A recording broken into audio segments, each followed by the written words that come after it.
for not being as understanding. And so that's something that I can kind of grow in.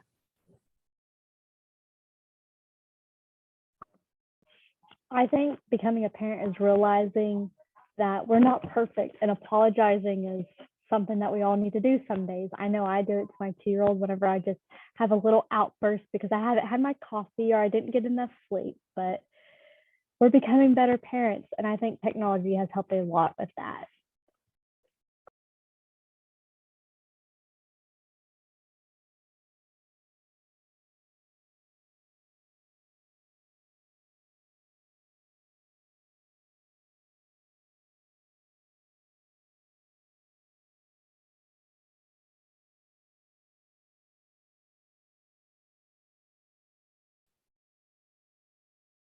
Hi, so I have a 12-year-old daughter who has really high anxiety, and she's also a very sensitive person.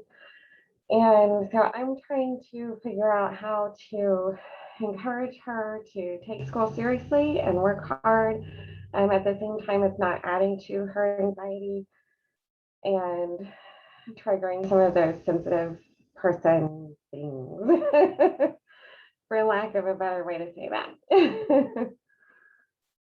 I have anxiety and I had it as a child. So you taking the effort to be here just shows that you're going to do amazing with your daughter and dealing with her anxiety and helping her through it. In some ways, I'm fortunate that I've experienced that throughout life as well. But the level, she's also in the gifted talented area.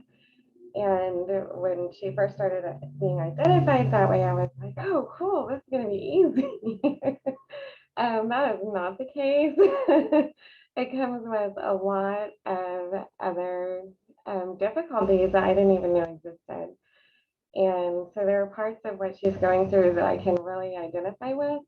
And there are parts that I have no clue how to help her. Oklahoma Family Network actually has a Pinterest, and I've created a board about anxiety and how to help kids with anxiety. So I definitely recommend checking it out. There's a lot of tips for children and for yourself. I mean, there's books for her and you. There's tons of free resources, such as one of mine is having something like to grip. I like do this. So if whenever I'm in stressful situations or I start feeling it, I grip. So I always keep something squishy with me. But those little tips and tricks go a long way. Thank you for that, Regan, and I'll have to check that out.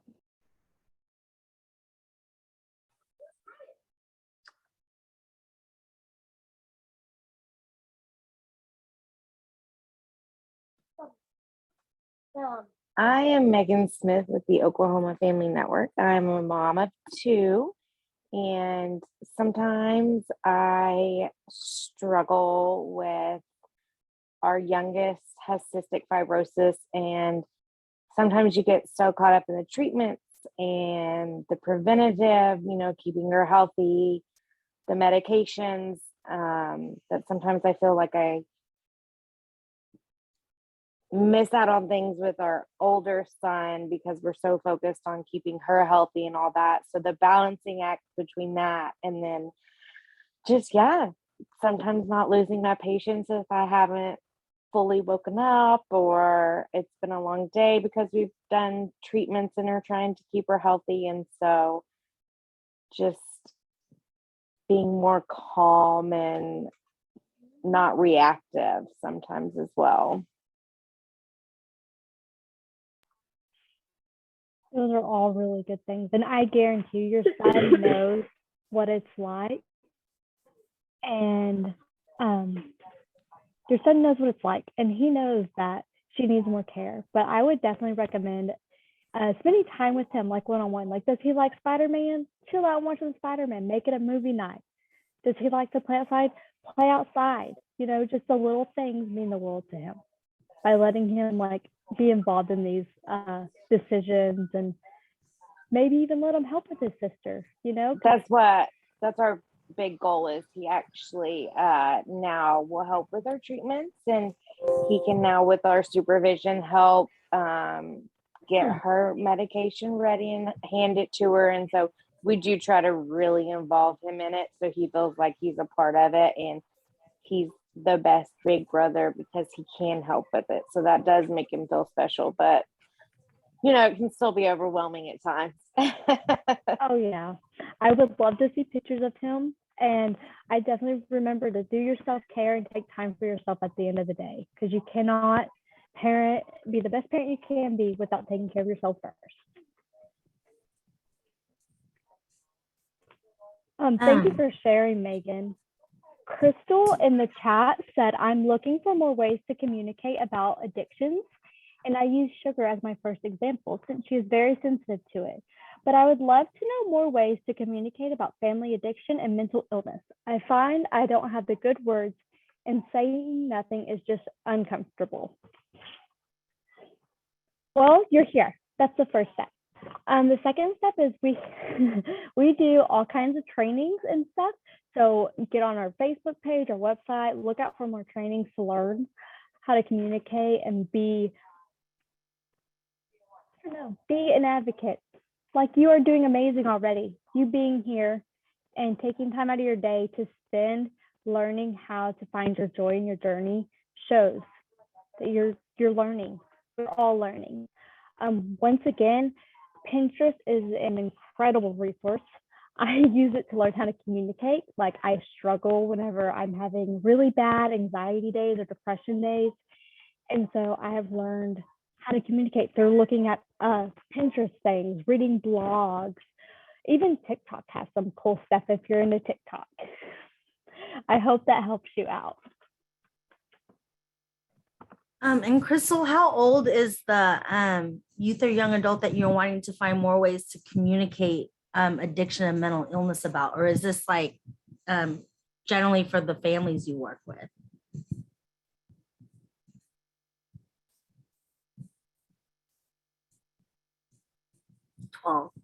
I know there are some groups out there too for youth and young adults who want to find other youth that they can relate to and talk about, mental health and mental illness and other topics along the way too. So if you, depending on what area you're in, you can also find different groups that may talk about that stuff so that she knows that she's not alone and that there are other kids and families who are going through the same thing. So it's more comfortable for her to talk about those topics and make it to where it normalizes the conversation and reduces the stigma about that as well.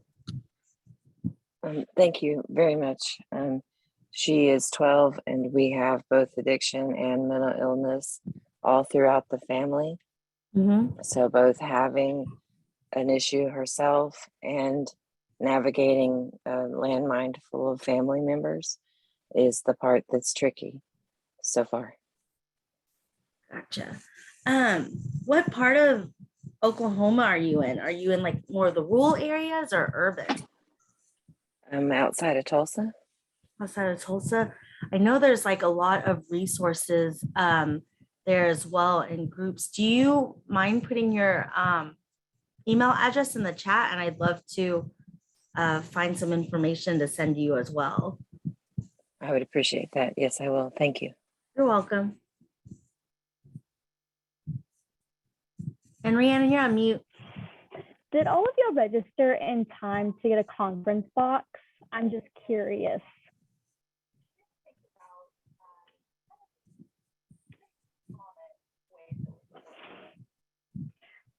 The conference boxes had these envelopes in them. And inside the envelopes are full of resources, tons of information. They're really beneficial. The things I do not use, I always keep because you never know a friend that needs it. Another caregiver, a teacher, a counselor, you would be surprised at who just needs that little bitty piece of information. If you need more copies of those or didn't receive any and you'd like some, let me know. We can send those out to you. You will not get the box, you will only get the information. Thank you, Crystal. The box was amazing. They did a lot of planning on that thing. We should all be grateful that I only packaged some frames because the rest of them would have been broken. Does anyone have any issues with their kids fighting, talking back, running away, behavioral issues?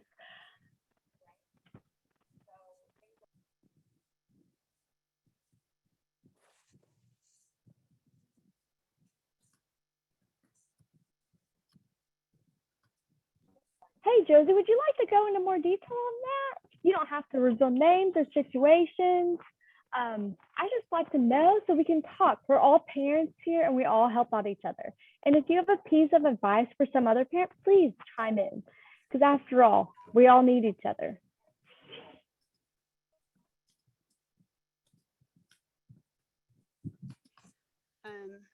For us specifically, my foster daughter, she's 7. She's been diagnosed with general anxiety disorder, and it's extreme anxiety.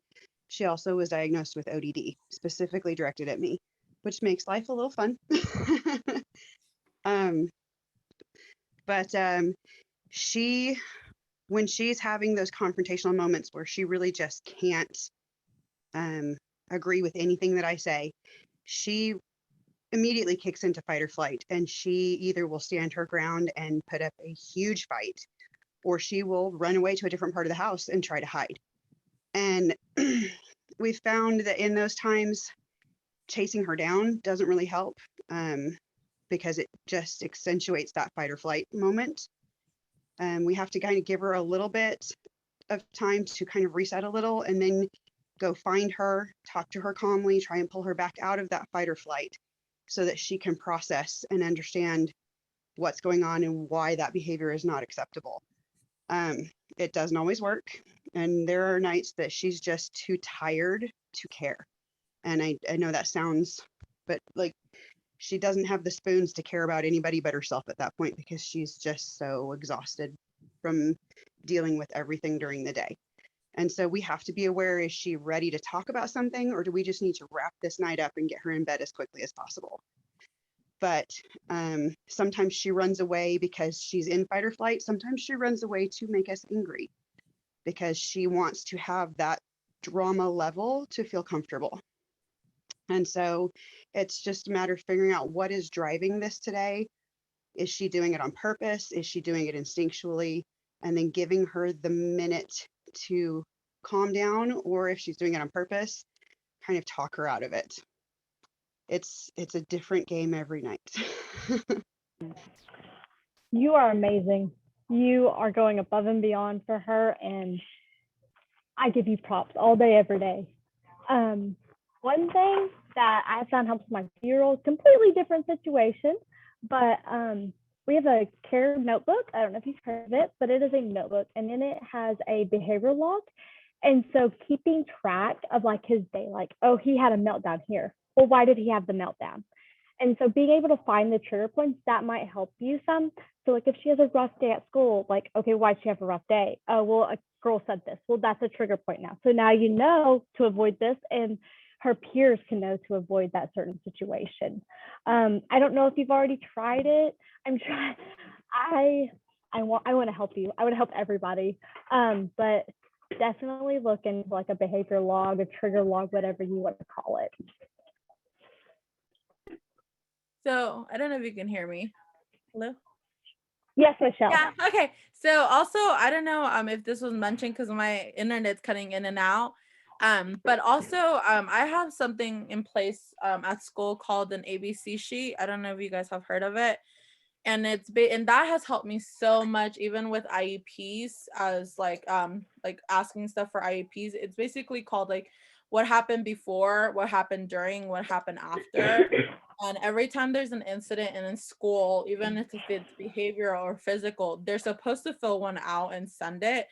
And I collect those because it has taught me like patterns, to see patterns in my child's school, if it's like a certain classroom, because he has a daily sheet and those ABC sheets. So if it's a classroom, then I can see, okay, like this is the class that he's getting triggered at, then we can kind of dive in and dissect it more.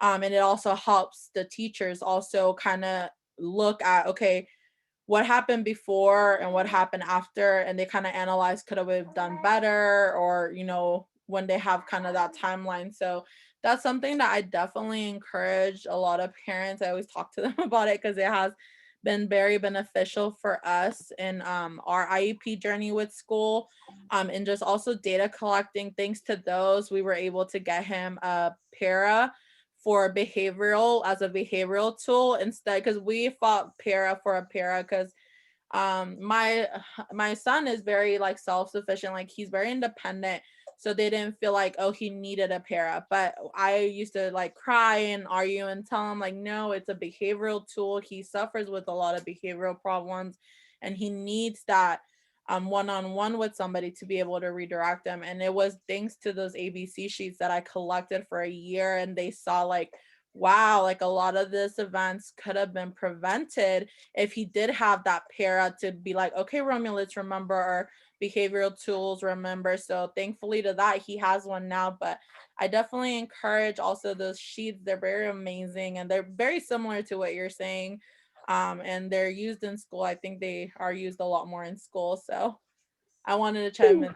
Where did you get the sheets at? That's So very I actually have a friend that she's a special ed teacher and she's in the Mustang district, and I was telling her about my problem and she brought those up. I forget what they're called, but they're called ABC sheets. And I don't have a copy of them right now, but basically it's like what happens before, and it like has different like check marks where it's like, and they have a comment section, so they'll write down what he was doing before, like, well, Romeo was playing in the playground with, these amount of kids.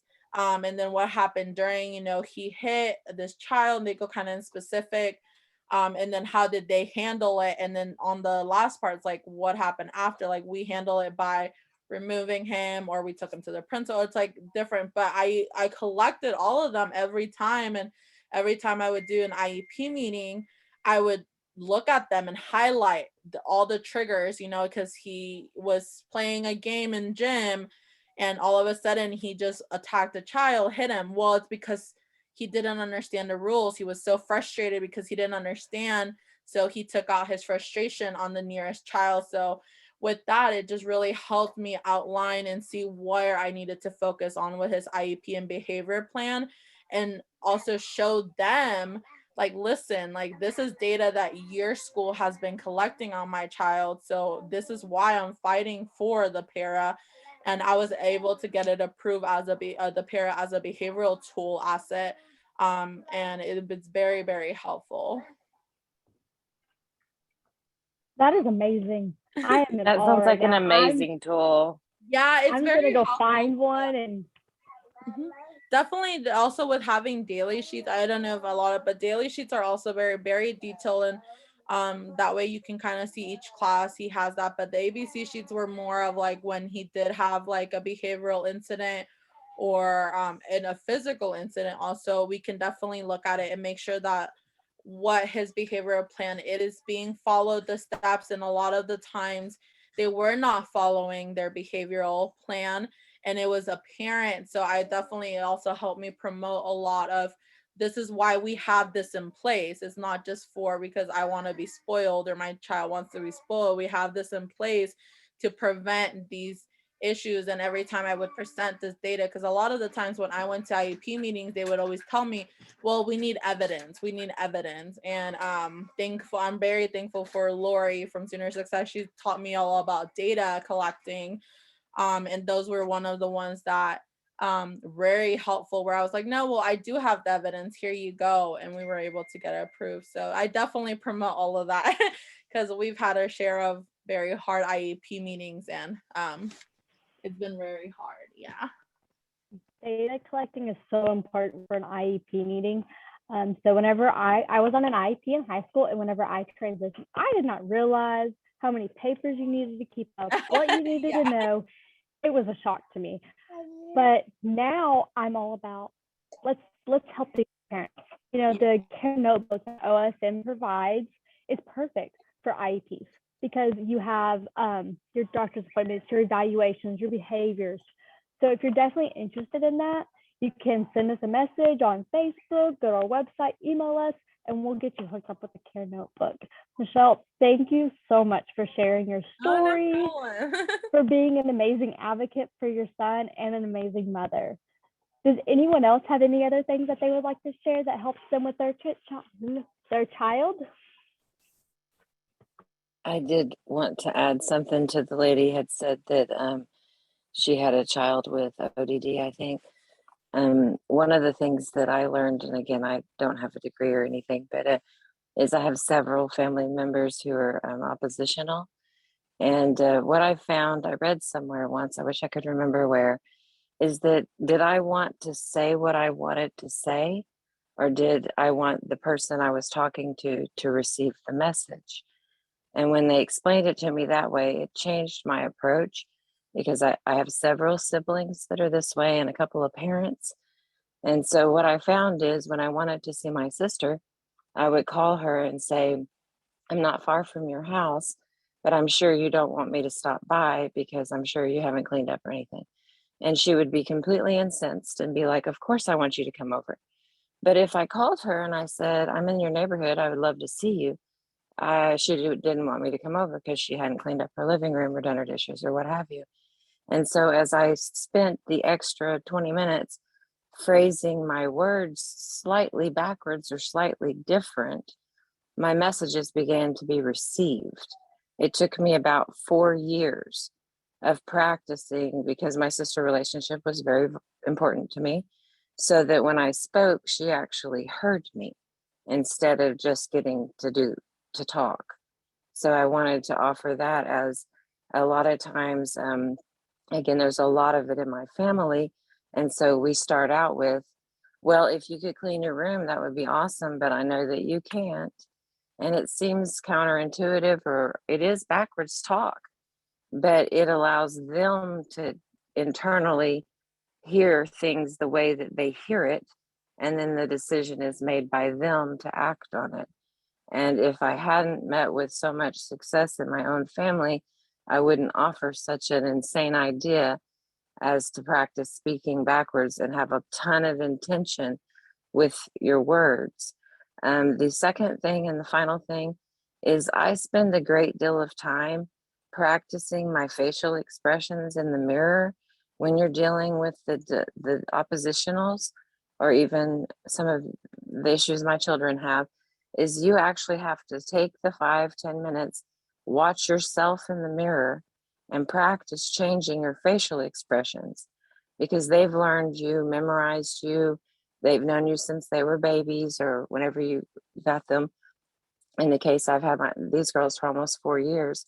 And so changing them, because I'm an adult and capable of that, to allow a message to be received, has been a life-changing, self-empowering experience. I just wanted to offer that.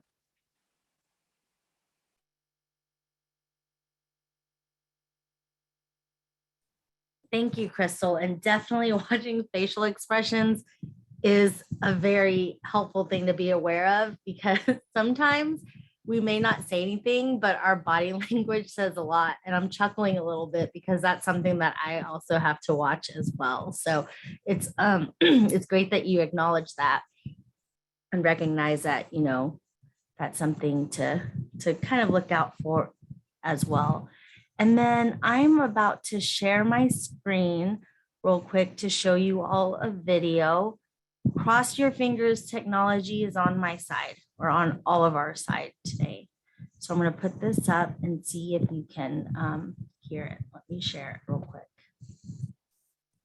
This is the key theme of the entire model. Kids do well if they can. This is the belief that if this kid could do well. Right, just paused it. Can everyone hear and see it okay? Yes. All right, awesome. I'm going to hit play. The kid would be doing well. If the kid isn't doing well, something must be getting in their way. It's also the belief that we all do well if we can. Parents do well if they can. Classroom teachers do well if they can. Administrators do well if they can. We all do well if we can. But in the case of kids, this kid, if the kid could be doing well, the kid would be doing well. Something's getting in the kid's way. Now you know what's getting in the kid's way, lagging skills, unsolved problems. Now you know. And you've got the single-sided, single sheet of paper that I'm going to teach you how to use soon to prove it. That's what's getting in the kid's way. That's the information that's been missing. The problem, of course, is that kids do all if they can is not what we've been believing. For most of human evolution, that, of course, is because we didn't have the research that's accumulated over the last 40 to 50 years for most of human evolution. We have it now. What have we been believing for most of human evolution? And in many places still do. All you got to do is change one word and you're there. Kids do well if they wanna. Kids do all if they can and kids do all if they wanna are two completely different mentalities. They have completely different implications for what you're thinking about this kid and what you're doing with or to this kid to try to help this kid. Let's think about kids do well if they wanna for a little bit, because it sure is popular. If you have a kids do well if they wanna mentality and you're working with a kid who's not doing well, then the reason you think that kid isn't doing well because of your mentality is because that kid doesn't wanna do well. That, by the way, is how I was trained to think a long time ago, but I haven't been thinking that way for a very long time. That's because at some point along the way, I started asking myself some very important questions, like, why would the kid not want to do well? I mean, don't all of us do pretty much the best we can in pretty much most of the circumstances we find ourselves in? Well, the kids do well if they want a mentality has those questions covered with some very popular concepts like secondary gain, competing contingencies. Now, just in case that's foreign terminology for you, let me put those into my own words. Here's what those mean. Get this. The kid has the skills to be doing just fine, but doing poorly is working out better for the kid than doing well would. Now, whenever that comes out of my mouth, here's what comes out of my mouth next. What? Doing poorly is working out better for the kid than doing well would. How? How is doing poorly working out better for the kid than doing well would? Well, now it is time for us to cover some very popular characterizations of unlucky kids. None of them are true. All of them flow from the mentality that doing poorly must be working out better for the kid than doing well would. We'll just start at the top and go in order. He's seeking attention by doing poorly. You mean he has the skills to seek attention the right way, but he's choosing to seek attention the wrong way because that's making his life go better? I've never seen it. I'm 2,000 unlucky kids in at this point in my career. A lot of them were in prison. None of them wanted to be there. I have yet to meet a kid who had the skills to do well and was choosing to do poorly because it was making their lives go better. I'm not sure it exists, though I am open to it. I haven't come across that yet. I don't think it's accurate. I wouldn't say it. And yet in many functional behavior assessments, that is precisely what it says. All right, then. He's manipulating us. You sure? See, I've been manipulated once or twice in my life by some highly competent manipulators, people who were really good at it. How do you know you're being manipulated by a highly competent manipulator? You don't. That's the point. You don't know when you're being manipulated by a highly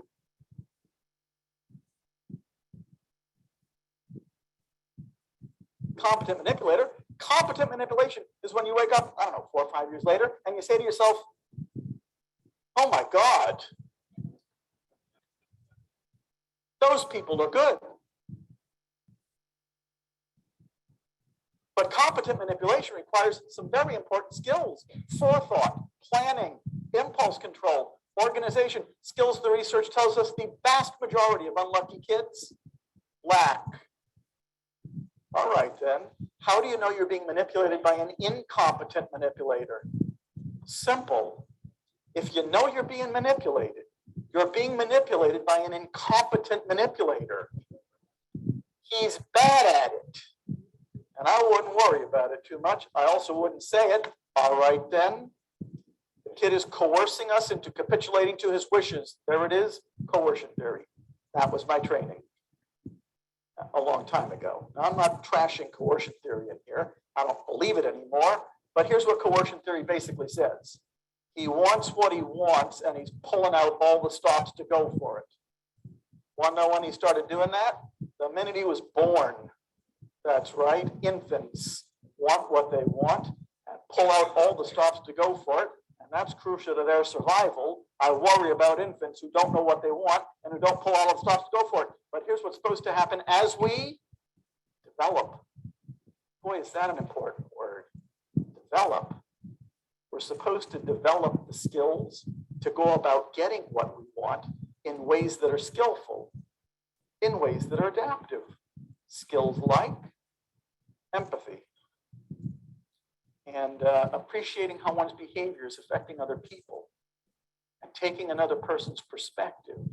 Skills the research tells us a very high percentage of unlucky kids lack. I wouldn't say that one either. All right, then, he's unmotivated. You know, I would never say that about anybody, ever. Why not? Because here's what I've learned. The minute we take a closer look, what are this kid's lagging skills? What are this kid's unsolved problems? We find that unmotivated doesn't even come close to capturing what's really going on with that kid. The trick, of course, is to take a closer look. Finally, he's testing limits. Not really finally, but the last one I'll cover. Raise your hand if you don't test limits. Huh. We all test limits. Interesting. Because that means that if you're saying that this kid is testing limits, you're saying something that's true of everybody in the room, in which case it is meaningless. We all test limits. If you say that about a kid, you've basically said nothing. Now, why do I put you through all these characterizations? Number one, because they're wrong. Number two, because we should not say them anymore. We should be referring to them purely through the prism of lagging skills and unsolved problems, which is much more accurate. But number three, if you believe a kid isn't doing well because he doesn't wanna, I can only think of one thing for you to do. Only one role for you to play in the life of this kid. Make him wanna do well. Something us caregivers waste an enormous amount of time doing. How do you do it? The tools of the trade are very familiar to everybody in this room. I was trained in them. You punish the signals you don't like so as to see less of them. You reward the replacement signals you do like so as to see more of them.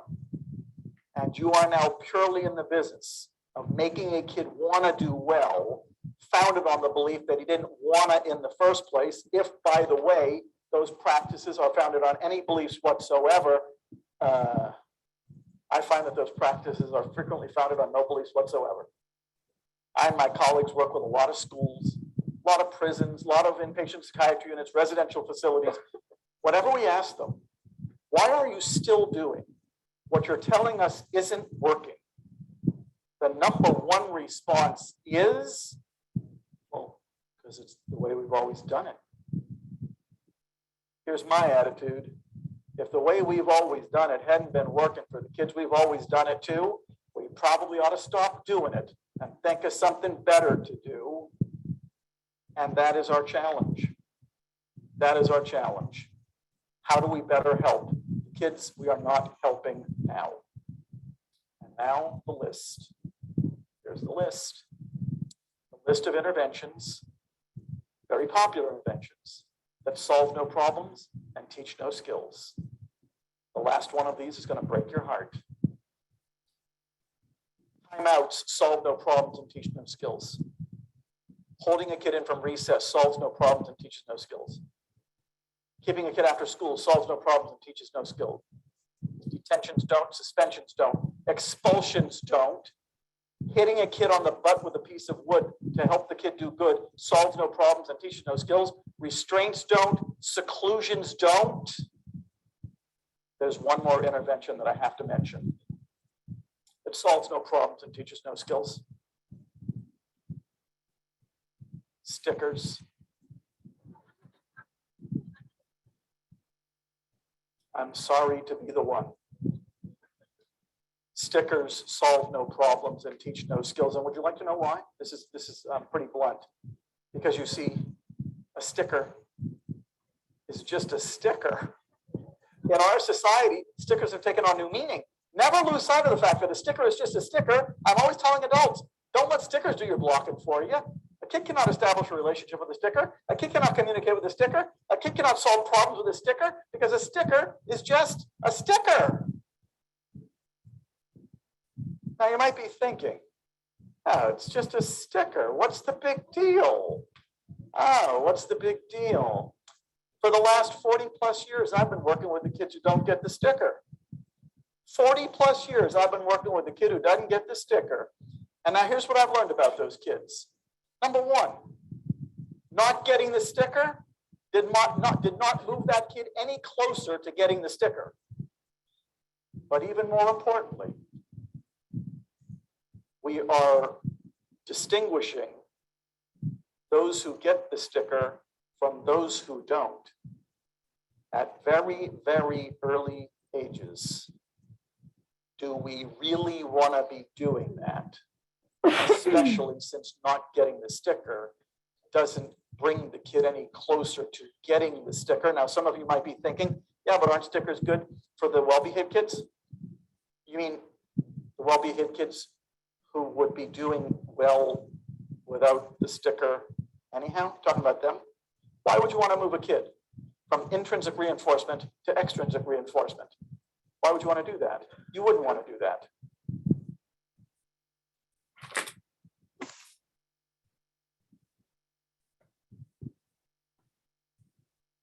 All right. How was the end? It was kind of quick. Notice that. So what are some of your thoughts on the video?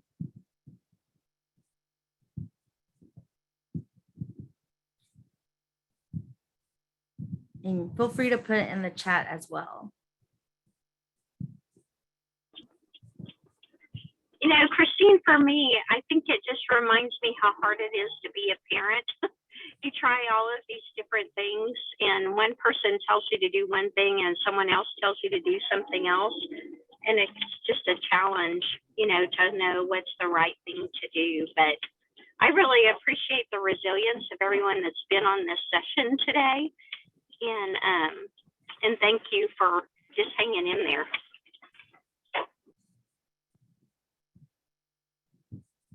Thank you, Joni. Can you hear me? Has anyone had Yes, any I can other hear you. way? Has anyone had any other ways to help their kids that are struggling?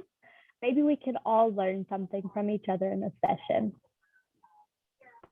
I was going to say the thing he said about stickers totally rings true, because my daughter, she can be motivated by rewards, but it doesn't last very long.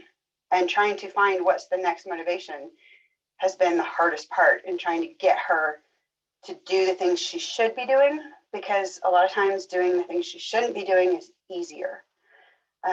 Being good can be hard work, and she just doesn't want to put in the effort. She doesn't want to put in the time, because what's the payout for her? And so that's the hardest part for me, is finding what can be the next big motivator to get her to want to do the right things, instead of just wanting to do whatever's easiest in the moment or gives her that dopamine hit in the moment. And sometimes being mean to people is what makes her happy in that second, even though she'll be in trouble for it later. She doesn't equate those things yet. She's really not good at equating cause and reaction. It's what in this second is going to make me happy. And so trying to find a system of reward to keep her engaged is really a struggle.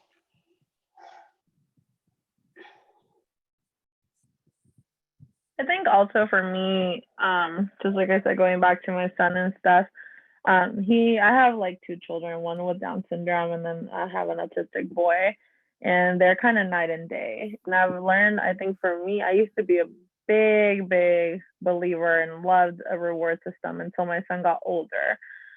Because I feel like one thing that I learned was they're just like little humans like we are. And sometimes they do just have like off days the same way we do. And I think it always broke my heart when he would be heartbroken. I mean, it would become a big behavioral issue when he did not get a sticker or a smiley face. I mean, he felt like he was like the biggest failure. And it was because, either he just didn't sleep enough, or he had a really, lack of sleep rough, or he was, really overstimulated, stuff that he couldn't even really control. And we definitely did have to stop the reward system as stickers for him. And it was more of just more reassurance, like, explaining and letting him know, like, we have off days, but we still have responsibilities. And I think once we took away those kind of sticker rewards, it did help him a lot more, because I feel like he like more purposely got angry when he's like, well, I didn't get a sticker. Now I'm like having all these emotions, so I'm going to have to take it off on whatever, so he would throw chairs, he would flip table. I mean, it was just over a sticker. It definitely, I hope teachers also look at videos like this to kind of understand how even like a sticker could be such a demeaning or strongful emotion for a child not receiving it. It could definitely bring a lot of emotions to them. So I did like this video a lot for sure for that reason.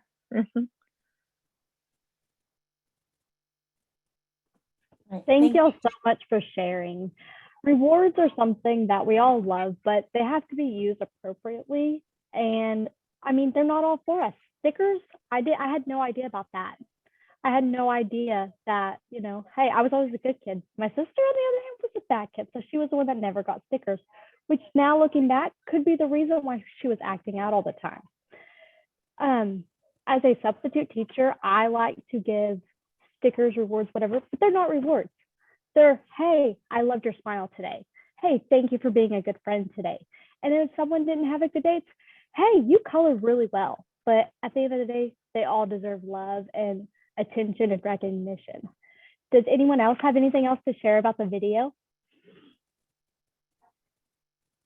I really liked what the video had to say. It's kind of a light bulb moment for me in some ways, because I'm like, similar to Josie was saying, I'm trying to find ways to motivate my child to want to, right now it's excel in school. And she has the intelligence to do it, but her anxiety is really getting in the way. And so it kind of rings true with, like, I'm trying to work with the school right now to get her some accommodations for test taking. Because she has 2 tests that she needs to make up. They want her to do it in the classroom while other children are doing other activities. They're saying they're too short-staffed to provide testing center or any other kind of accommodation. And so it's like, this rings true. Like, it's not that she doesn't want to do well, it's that she's not being given the accommodations that she needs to be able to do well. And so I started talking to the school about a 504 plan, but that's going to take some time to get in place. And I'm trying to figure out how I can convince them that this is something she really needs before the end of the semester, so that she isn't failing her classes. So I enjoyed the video. I really liked it, but it's also really frustrating to me right now, because I'm like, no, that's right. But how do I convince other people of that?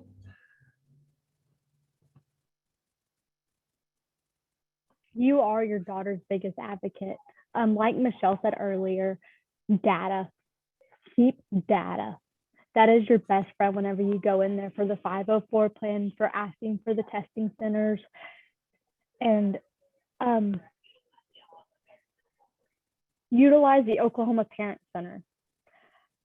One of the moderators can get you more information about that, but it'll be your best friend to help you learn the IEP session, the 504, and they will help you get with them. They'll even go to school with you. I don't know about during COVID, but hopefully after this is all said, then they'll be back in school helping parents and advocates fight for their children, because all children deserve an education. They deserve an environment that they are loved and safe in. And no matter how we have to do it, we will accomplish it. And one thing I want to, if I can chime in real quick with Kim, what she said, I mean, I struggle with my son's school district, and thankfully we're in Mustang, they're a lot more accommodating. But when we were in Putnam City, it was very hard. And one thing I do recommend, like they were saying, just basically keep them accountable with a lot of the IEP, and definitely sit down and recheck your IEP. One thing that I've learned is, like, you can always have IEP meetings every time that you feel like it's not working. And one thing that I did learn also from the Oklahoma Parent Center is make sure you're always emailing them and keeping that paper trail of all your concerns.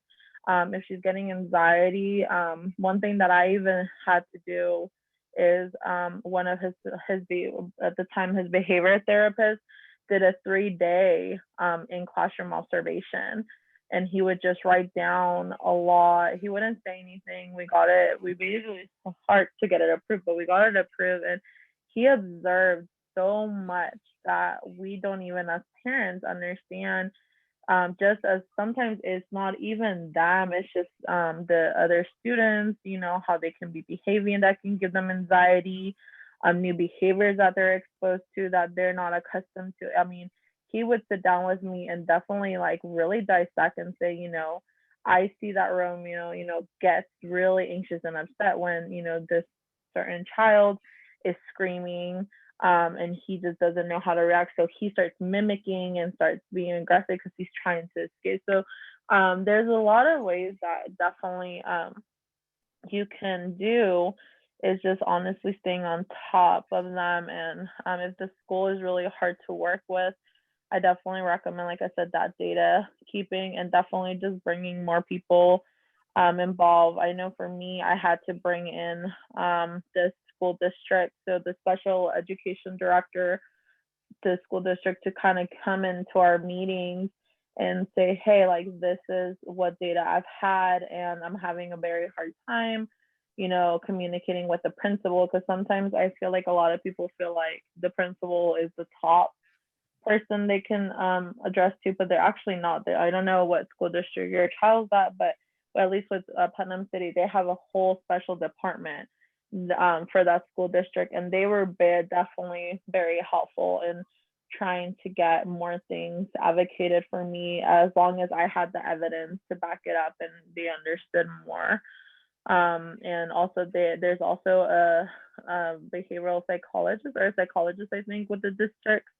And that's she's the one that usually also handles the IEPs, and that's another good resource to talk to about concerns, because she actually used to pop into the classroom unexpectedly and make sure that the IEP was being followed and observed. And she would also question them about, like, oh, what's in Romeo's IEP, or can you tell me what accommodations you took, just to make sure that they were also being able to follow, because a lot of that stuff too can influence a lot of their triggers and behaviors.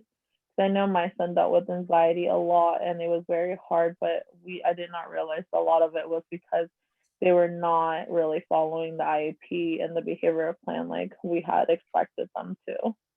Yeah. So I hope that helps. Yeah.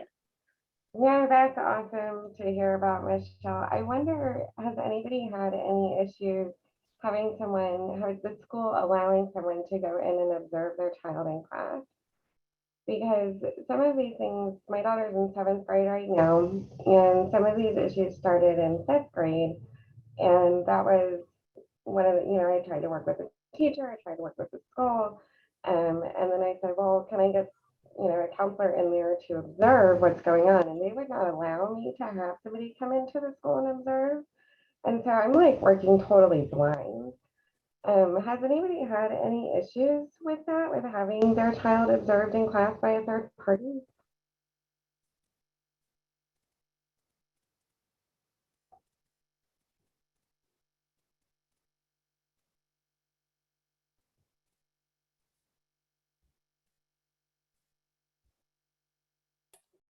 like experience with bringing in another person to observe your child in school? Yeah, like somebody who's not the teacher, who's not the principal. So like a therapist or a counselor or someone like that. I think it may be different per school district and like what the rules are, but I know back in the day, whenever I was in the field and I worked with the wraparound program, whenever we partnered with like the teachers in the school, and they were having difficulties with the student, we were able to come in and observe, and kind of like see kind of what goes on so that we know how to help. But that was only a couple times, because I know like schools have different rules and regulations for who can come in, and certifications and stuff like that. So I'm not really sure, but I know in the past I have before while working with the wraparound program, but there may have been some changes because that's been a while. Okay. Yeah, and with us, like when I investigated, the only ones that were allowed, or at least for my son, it was somebody that was working directly with him for like, since this was more of like a behavioral observation, since he was already having a lot of behavioral problems. But I know sometimes it just depends. It all depends on the district and what they allow. I know some are very specific on allowing other, because there are other children around. So a lot of it's like confidentiality. But if she does have like a therapist, or your child has a therapist or a behavioral therapist, I'm pretty sure you can definitely see if they're able to come in and just spend the day with them. To observe behavior, and then they'll be able to gather a lot more around their environment.